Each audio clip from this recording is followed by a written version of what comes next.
Hey everybody, Kelly, Flip with Kelly coming at you. How's everybody doing today? Just got back from meeting the seller. He actually drove me to the title company. He didn't know how to get there, so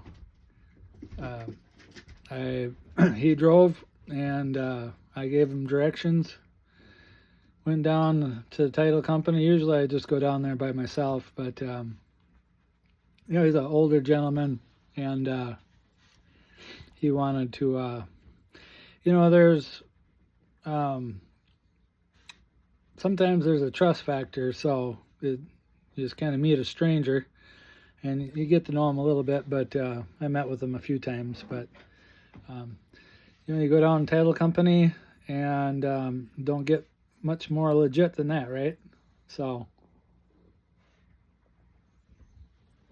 now I'm going to write up the assignment of contract, email that over to the buyer, and in about 3 weeks, maybe sooner, we should have a closing. So should be about 10K, another 10K in the books. So this is Kelly, you guys. Keep going at her. And this particular deal, I believe, because I remember mailing the guy, I do a lot of direct mail, is my main source of how I like to find leads and do deals, was through code violation. So thank you, Rick and Zach. The code violation, I remember sending this guy because hey buddy, I don't have the best tracking for my who I've sent mail out to, so I sent this guy probably I must have sent him 5 or 10 pieces of mail, and I guess if it got a deal, I send them a lot more pieces of mail than that, right? But so I don't know if that's why I stood out, or I could have maybe just sent them just one letter and that would have been plenty. But yeah, I do believe this came from mailing out to the code violations. So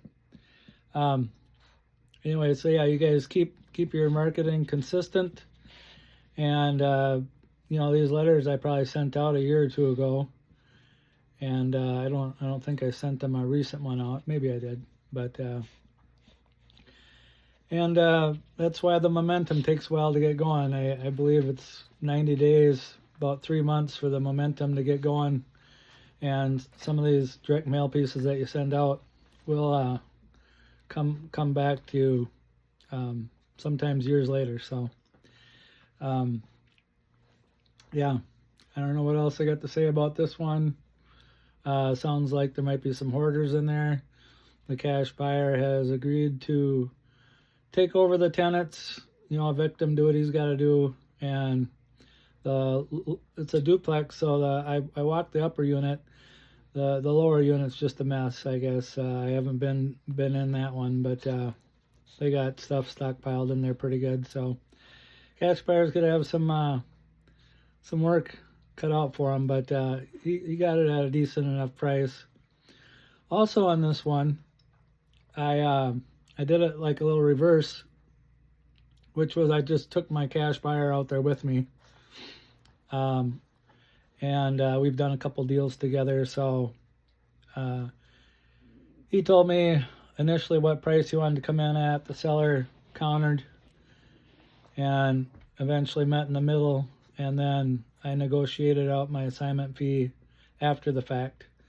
And I had discussed with the cash buyer that I do like to make around 10K on a deal typically. So I asked him 10K assignment, okay, and he says, yep, sounds good. So you can do it in reverse, but not necessarily the recommended way of doing it, as you guys know. But anyways, Yeah, not a whole lot more to say about that. The seller did call me up this morning. Said he was stuck in his driveway or something, so I was on my way out to his house. I'm like, yeah, I'll come out there, pick you up, take you to the title company. Got partway out there, and he's like, oh, I got the truck warmed up now, so it shifted into four-wheel drive. And he says, well, I'll just meet you over at this one place, and then we can carpool over to the title company. I'm like, sounds good. So, yep, keep at her, guys. Direct mail, cold call, maybe do some texting or SEO or bandit signs or whatever flips your flopper. It's Kelly. Smash the like button. You found some value. Subscribe, and we'll keep the videos coming. If you got any questions or you want me to make a video on something, let me know below. Later.